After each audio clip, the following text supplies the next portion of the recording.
बिस्मिल्लाहिर्रहमानिर्रहीम। अस्सलाम वालेकुम स्टूडेंट्स। आज हमारा नेक्स्ट टॉपिक है that is about the chapter number 7 bio energetics.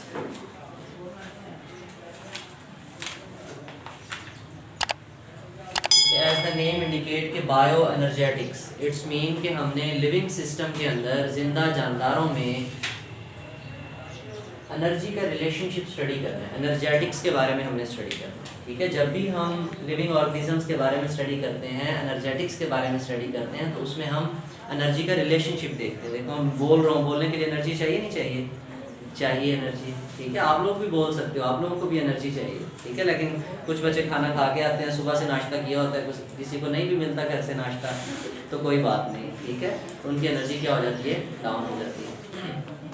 तो बायो एनर्जेटिक्स बेटे, कोई भी जिंदा चीज़ इस कायनात में होगी तो उसको सर्वाइवल के लिए, अपनी ज़िंदगी गुजारने के लिए उसको एनर्जी चाहिए, चाहे वो एक इंडिविजुअल सेल ही क्यों ना हो। एक इंडिविजुअल, इवन कि बैक्टीरिया एक यूनिसेलुलर ऑर्गेनिज्म है, कितना वो बहुत बड़ा जानदार होता है, वो बहुत छोटा सा ऑर्गेनिज्म होता है, तो क्या उसको एनर्जी नहीं चाहिए? चाहिए। अच्छा, फिर एनर्जी की हम बचपन से एनर्जी की टाइप्स पढ़ते आ रहे हैं कि एनर्जी की फलां टाइप्स होती है। तो हमारी बॉडी में यानी जिंदा जानदारों को एनर्जी किस फॉर्म में चाहिए होती है? ऐसा कौन सा एनर्जी का मॉलिक्यूल है, उनका फ्यूल है जो उन्हें चाहिए? जैसे हम बात करते हैं कि कोई भी व्हीकल है, गाड़ी है, उसको कोई भी इंजन है, उसको चलने के लिए फ्यूल चाहिए, तो हमारी बॉडी के अंदर भी फ्यूल डालते हैं। हम खाना शाना खाते हैं नहीं खाते? यूनिसेलुलर ऑर्गेनिज्म है, चाहे वो प्लांट्स हैं, ठीक है, वो ऑब्टेन करते हैं फूड को। क्लियर? तो कुछ जानदार ऐसे हैं जो अपनी फूड खुद बनाते हैं फोटोसिंथेसिस के जरिए। हम अपनी फूड खुद नहीं बनाते, हम बनी बनाई फूड को लेते हैं, ऐसा ही होता है ना। तो ये सारे का सारा जो प्रोसेस है, ये हम किस में स्टडी करते हैं? Bio energetics. इसमें स्टडी करते हैं बायो एनर्जेटिक्स। क्लियर? अब बायो एनर्जेटिक्स में आप लोगों ने जो मेन चीजें कवर करनी होती हैं, दो बड़े बड़े रिएक्शंस हैं जो आप बचपन से पढ़ते आ रहे हो। एक उसमें फोटोसिंथेसिस है और एक उसमें रेस्पिरेशन है। क्या है? रेस्पिरेशन। इन दो रिएक्शंस की हमने डिटेल देखी है, इन दो रिएक्शंस की हमने डिटेल देखी। फोटोसिंथेसिस क्या होती है और रेस्पिरेशन क्या होती है, ये हमारे पूरे चैप्टर के अंदर यही दो मेजर टॉपिक्स हैं। जिस दिन हमने ये फोटोसिंथेसिस और रेस्पिरेशन पढ़ ली तो हमारा चैप्टर क्या हो जाएगा? खत्म हो जाएगा। अच्छा, अब हम इन दोनों को पढ़ने से पहले हम देखेंगे कि हमें एनर्जी किस फॉर्म में चाहिए। हम पढ़ने क्या जा रहे हैं? बायो एनर्जेटिक्स की प्रॉपर डेफिनेशन क्या है, हमारे सेल्स कैसे बिहेव करते हैं। आप लोगों ने चैप्टर नंबर 4 में पढ़ा था या नहीं पढ़ा था कि हमारी बॉडी के अंदर जो सेल्स होते हैं, उन सेल्स के अंदर ऑर्गेनेलीज होते हैं। क्या होते हैं? ऑर्गेनेलीज होते हैं। और कौन सा ऑर्गेनेली ऐसा था जो हमें एनर्जी के हवाले से इंपॉर्टेंट था, जो हमारी बॉडी का पावर हाउस था? शाबाश, माइटोकॉन्ड्रिया था। क्या था? माइटोकॉन्ड्रिया। एक और भी ऐसा ऑर्गेनेली था जो फोटोसिंथेसिस करवाने के काम आता था? क्लोरोप्लास्ट। कौन था? क्लोरोप्लास्ट। ठीक है, ये ऑर्गेनेलीज थे, ऐसा ही था। फिर हमने वहां पे एक और भी बात की थी कि ह्यूमन सेल जो है, या चाहे कोई भी जानदार का सेल है, act as an open system. हमारी बॉडी के अंदर जितने भी सेल्स हैं, चाहे वो किसी जानदार की बॉडी के सेल्स हैं, तो वो किस तरह बिहेव करते हैं? एक क्लोज सिस्टम भी मैंने आपको बताया था। क्या फर्क होता है ओपन सिस्टम और क्लोज सिस्टम में? ओपन सिस्टम किसे कहते हैं? ऐसा सिस्टम, ऐसा सेल जिसमें सब्सटेंसेस, जिसमें अशिया, मॉलिक्यूल्स सेल के अंदर भी जाएं और सेल से बाहर भी जाएं। तो क्या हमारी बॉडी के अंदर, हमारे सेल्स के अंदर चीजें जाती हैं? बाहर भी आती हैं? तो ये ऐसा है कि सिर्फ चीजें अंदर ही जाती हैं? ये जो अंदर है वो शुरू से वही है, जो बाहर है तो वो बाहर ही है। हमारे सेल्स क्लोज सिस्टम है या ओपन सिस्टम है? ओपन सिस्टम है। तो हमने कहा था कि हम सब्सटेंसेस एंटर भी हो रही हैं हमारे सेल्स में और लीव करके बाहर भी आ रही हैं एट अ सेम टाइम, ठीक है। और हमारे सेल्स में मेटाबॉलिक रिएक्शंस हो रहे हैं। क्या हो रहे हैं? अब इन मेटाबॉलिक रिएक्शंस की हमने डिटेल भी पढ़ी थी। हमने कहा था ये जो मेटाबॉलिक रिएक्शंस हैं, ये एनाबॉलिक भी हो सकते हैं और कैटाबॉलिक भी हो सकते हैं। एनाबॉलिक भी हो सकते हैं, कैटाबॉलिक भी हो सकते हैं। यानी इनके अंदर एनर्जी यूज भी हो सकती है और एनर्जी रिलीज भी हो सकती है। एनर्जी यूज भी हो सकती है और एनर्जी रिलीज भी हो सकती है। अच्छा, फिर बात एनर्जी पे आ गई, तो हम ये देखना चाह रहे हैं कि हमारी बॉडी के अंदर या इस चेन के अंदर किस फॉर्म में एनर्जी ट्रांसफर होगी। ठीक है, देखो हम मूव कर रहे हैं, मसल्स मूवमेंट हो रही है ना, मैं यहाँ पे चल रहा हूँ, तो इसका मतलब एनर्जी लग रही है नहीं लग रही? तो कोई भी चीज जब मूव करती है तो मोशन की वजह से जो एनर्जी होती है वो कौन सी एनर्जी होती है बेटे? काइनेटिक एनर्जी होती है। कौन सी एनर्जी होती है? Kinetic energy. हम उसको के ई लिख देते हैं, ऐसे लिखते हैं ना, काइनेटिक एनर्जी। किस वजह से होती है? Due to motion, due to motion. ठीक है, लेकिन अब हमारी बॉडी के अंदर जो फूड खाते हैं उसमें तो किसी और फॉर्म में एनर्जी होती है ना, लेकिन हम उस एनर्जी को कन्वर्ट करते हैं। हम उस एनर्जी को क्या करते हैं? कन्वर्ट करते हैं। आप लोगों ने law of conservation of energy पढ़ा होगा? Yes sir. Law of conservation of energy क्या होता है इस लॉ के अंदर? शाबाश। Energy can neither be created nor be destroyed. इस कायनात में ना तो हम एनर्जी बना सकते हैं ना ही उस एनर्जी को डिस्ट्रॉय कर सकते हैं, but energy can be change from one form to, एक फॉर्म से दूसरी फॉर्म में एनर्जी चेंज जरूर की जा सकती है। तो इसका मतलब हम इस कायनात में एनर्जी खुद बनाएंगे या बनी बनाई एनर्जी को कन्वर्ट करेंगे? बनी बनाई एनर्जी को कन्वर्ट करेंगे। मैं बोल रहा हूँ साउंड एनर्जी प्रोड्यूस हो रही है, बॉडी का टेम्परेचर मेंटेन है, इसका मतलब हीट एनर्जी प्रोड्यूस हो रही है बॉडी के अंदर, अब मोशन हो रही है, काइनेटिक एनर्जी है, कुछ मॉलिक्यूल्स बन रहे हैं, मॉलिक्यूल्स के दरमियान बॉन्ड्स बन रहे हैं, तो बॉन्ड की भी कुछ ना कुछ एनर्जी होती है। तो हम जो फूड खाते हैं उसमें मॉलिक्यूल्स होते हैं। क्या होते हैं? ऑर्गेनिक मॉलिक्यूल्स होते हैं। अब बेटे मॉलिक्यूल्स के जो केमिकल बॉन्ड्स होते हैं, मॉलिक्यूल्स के जो केमिकल बॉन्ड्स होते हैं, उन बॉन्ड्स के अंदर जो एनर्जी स्टोर होती है वो एनर्जी होती है हमारे पास पोटेंशियल एनर्जी।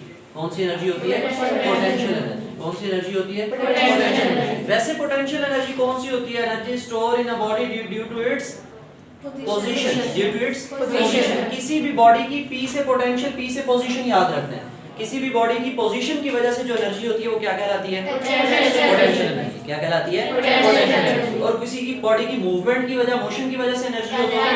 अब फैन मूव कर रहा हो तो मैं क्या कह सकता हूँ कि इसमें कौन सी एनर्जी है? काइनेटिक एनर्जी है। आपने पढ़ा होगा ना कि लिक्विड है, गैसेस हैं, सॉलिड्स हैं, इनके मॉलिक्यूल हर वक्त मोशन में रहते हैं। लिक्विड और सॉलिड के फ्री मोशन करते हैं, और सॉरी लिक्विड और गैसेस के जो मॉलिक्यूल्स हैं वो फ्री मूव करते हैं, और सॉलिड्स के जो हैं वो वाइब्रेट करते हैं। क्या करते हैं? तो कौन सी एनर्जी होती है उनके पास? Kinetic energy. लेकिन हम बात कर रहे हैं किसकी? हमने तो चीजें खानी है ना, हमने तो चीजें खानी है। तो जब भी हम कोई चीज खाएंगे इसका मतलब हमने कोई मॉलिक्यूल खाए हैं, उसके अंदर क्या होगी? केमिकल बॉन्ड्स होंगे, और कौन सी एनर्जी स्टोर होगी? पोटेंशियल एनर्जी स्टोर होगी। कौन सी एनर्जी होगी? Potential energy. ठीक है, लेकिन हमारे सेल्स के लिए जो करेंसी होगी, हमारे सेल्स के लिए जो हम एक वर्ड यूज करेंगे कि सेल की करेंसी कौन सी है। देखो करेंसी किसे कहते हैं? करेंसी रुपए को कहते हैं ना। जैसे पाकिस्तान की करेंसी है, तो आपके पास करेंसी हो तो आप कुछ भी खरीद सकते हो या नहीं खरीद सकते? तो जब वो करेंसी सेल के पास होगी, ये नहीं कि सेल के पास रुपया होगा, नहीं, सेल की अपनी एक करेंसी होगी। जब वो चीज सेल के पास होगी तो जिस चीज की जरूरत होगी सेल को, सेल वो अपनी करेंसी खर्च करेगा और वो चीज मंगवा लेगा। चाहे उसको बाहर से मंगवानी पड़ेगी तो वो एनर्जी खर्च करके बाहर से मंगवा लेगा। बाहर से मुराद बैरून मुल्क से नहीं, सेल के बाहर से। ठीक है, कुछ सेल्स ऐसे होंगे जो एनर्जी खर्च करेंगे और चीजें बाहर से मंगवाएंगे या अंदर से बाहर भेजेंगे। ठीक है, तो इसका मतलब सेल को किसी और फॉर्म में एनर्जी चाहिए। सेल को, हमारे जो सेल्स को एनर्जी चाहिए होती है बेटे वो एटीपी होती है। क्या होती है? एटीपी। एब्रिविएशन किसका होता है? Adenosine triphosphate. Adenosine triphosphate. याद रहेगी ये बात, याद करनी है आपने कि एटीपी किसका एब्रिविएशन है? Adenosine triphosphate. ये एटीपी है बेटे। अगर मैं इसको एडीपी कर दूं तो ये बन जाएगी एडिनोसिन, यही रहेगा। यहाँ क्या बनेगा? सिर्फ डाइफॉस्फेट, क्योंकि दो फॉस्फेट लगे हुए होंगे। ट्राइफॉस्फेट है तो कितने फॉस्फेट लगे हुए हैं? 3। अगर मैं इसको एएमपी कर दूं तो मोनोफॉस्फेट। Adenosine monophosphate. मोनोफॉस्फेट में कितने फॉस्फेट हैं? एक फॉस्फेट ग्रुप है। ठीक है, तो हमारी जो बॉडी है, हमारे पास जो सेल्स हैं, उसकी जो एनर्जी करेंसी है वो क्या है? हमेशा सेल्स बेटे किस फॉर्म में एनर्जी यूज करते हैं? इन द फॉर्म ऑफ एटीपी। आपकी बॉडी में काइनेटिक एनर्जी है, पोटेंशियल है, केमिकल जो भी है, आपकी बॉडी को, आपके सेल को किस फॉर्म में एनर्जी चाहिए? एटीपी की फॉर्म। किस फॉर्म में चाहिए? एटीपी। इसका मतलब हमारी बॉडी में एनर्जी कन्वर्जन होनी है। हमारी बॉडी में एनर्जी कन्वर्ट होनी है। एनर्जी क्या होनी है? कन्वर्ट होनी है। और एनर्जी कन्वर्ट होने की स्टडी, वो कैसे कन्वर्ट होनी है, वो कैसे स्टडी करनी है, वो डेफिनेशन का क्या नाम बनेगा? बायोएनर्जेटिक्स। अगर आपसे कोई पूछे कि जो हम फूड खाते हैं मॉलिक्यूल्स होते हैं ना, उसमें उन मॉलिक्यूल्स में कौन सी एनर्जी होती है, यानी कि मिसाल के तौर पे मैं कहता हूँ कि हम कार्बोहाइड्रेट्स खाते हैं। कार्बोहाइड्रेट्स ऐसे मॉलिक्यूल्स होते हैं ना जो कार्बन और किसके बनते हैं? अब ये जो कार्बन और हाइड्रोजन के दरमियान बॉन्ड है, अगर मैं इस बॉन्ड को तोड़ूं, ब्रेक करूं, तो कौन सी एनर्जी रिलीज होगी इसमें से? पोटेंशियल एनर्जी रिलीज होगी इसमें से, पोटेंशियल एनर्जी रिलीज होगी। अच्छा, अब ये जो एनर्जी रिलीज होगी, इस एनर्जी को एज सच यूज करूंगा या इस एनर्जी को कन्वर्ट किया जाएगा एटीपी में? कन्वर्ट किया जाएगा, यानी एक बॉन्ड से एनर्जी लेंगे हम कोई दूसरा मॉलिक्यूल बनवा के उसके बॉन्ड्स में एनर्जी को क्या कर देंगे? स्टोर कर देंगे। ठीक है, आपको पता है ये जो केमिकल बॉन्ड्स होते हैं ये कौन बनाता है? केमिकल बॉन्ड्स किस चीज के बने होते हैं? यहाँ पे दरमियान में कौन है? इलेक्ट्रॉन्स है। यहाँ पे दरमियान में कौन है? इलेक्ट्रॉन्स है। ठीक है, एक इलेक्ट्रॉन कार्बन ने दिया हुआ होगा, एक इलेक्ट्रॉन हाइड्रोजन ने दिया हुआ होगा, तो एक बॉन्ड में कितने इलेक्ट्रॉन होते हैं? 2। एक कोवेलेंट बॉन्ड में कितने इलेक्ट्रॉन होते हैं? 2 इलेक्ट्रॉन्स होते हैं। ठीक है, तो इसका मतलब एनर्जी कैरियर भी हम एक डिस्कस करेंगे कि हमारे इन कन्वर्जन प्रोसेस के अंदर एक फॉर्म से दूसरी फॉर्म में जब एनर्जी कन्वर्ट होगी तो एनर्जी को ले जाने वाला कौन होगा? Electrons. Electrons are the energy carriers. Electrons are the energy carriers. They convert the energy from one form to another form. हमारे पास ग्लूकोज से निकल के ये एटीपी में आ जाएंगे, ये डिफरेंट मॉलिक्यूल से, एक मॉलिक्यूल से निकल के दूसरे में जाएंगे, तो इसका मतलब ये एनर्जी को क्या कर देंगे? कन्वर्ट कर, एनर्जी को क्या कर देंगे? तो बायो एनर्जेटिक्स की डेफिनेशन क्या बनाए हम आपको बताएं जरा। Bio energetics it deals with the study of energy relationship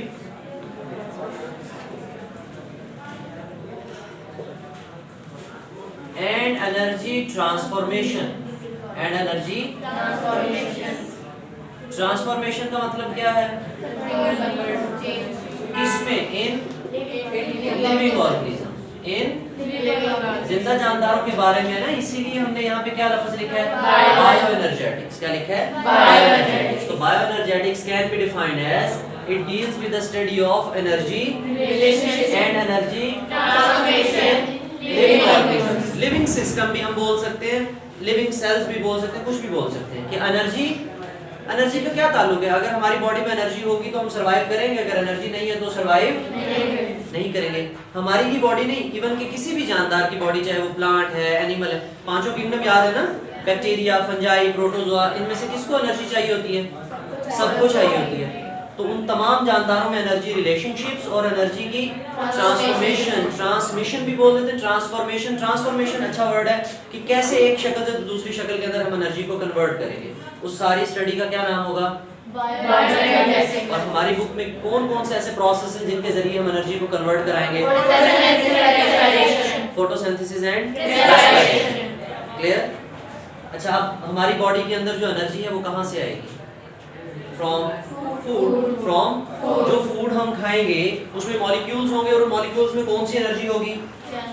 chemical energy की टाइप होगी, दैट इज पोटेंशियल एनर्जी। फिर हम इस बॉन्ड्स को ब्रेक करेंगे और उससे एनर्जी लेंगे। ठीक है, एक प्रोसेस होता है जिसको हम ऑक्सीडेशन रिडक्शन रिएक्शन कहते हैं। क्या कहते हैं?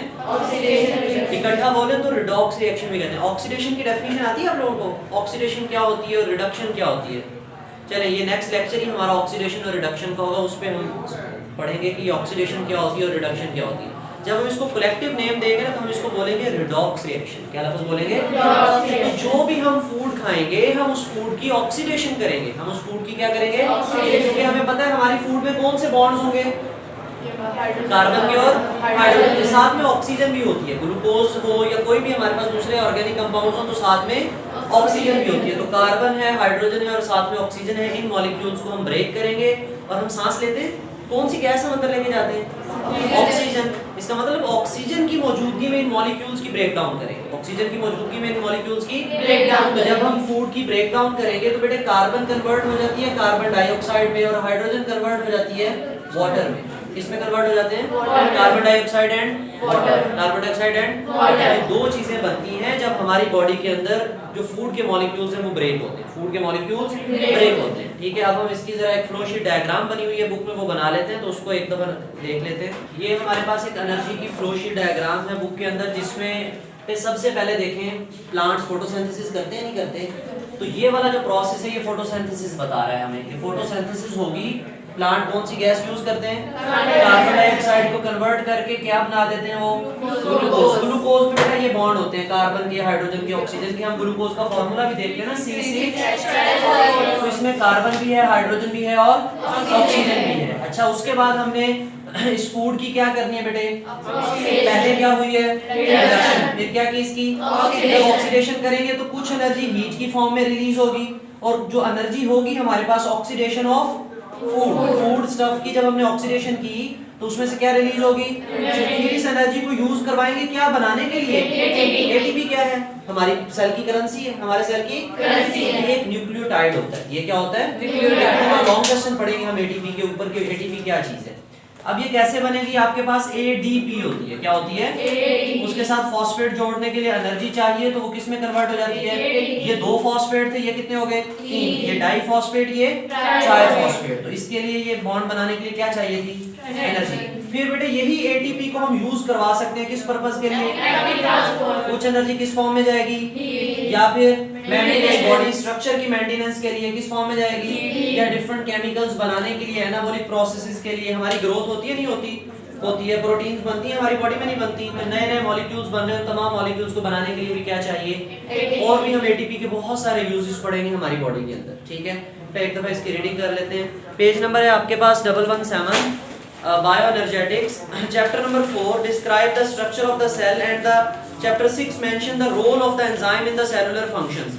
A living cell exhibit the ceaseless chemical activities। जो जिंदा सेल है उसके अंदर कोई भी ऐसी एक्टिविटीज नहीं है जो रुक जाए, ceaseless एक्टिविटीज हैं। अगर वो एक्टिविटीज रुक जाएं तो हमारे सेल की क्या हो जाती है, डेथ हो जाती है। सेल की क्या हो जाती है, we studied that the cells like a, कैसे होते हैं सेल्स, ओपन सिस्टम। क्या substances are entering and leaving the cells all the time।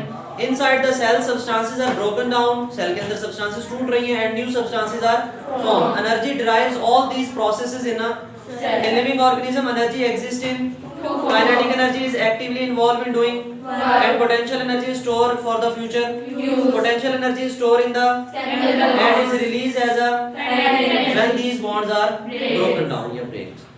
Bioenergetics and the role of bioenergetics is the study of energy relationship and energy transformation convergence in the, ये definition हो गई।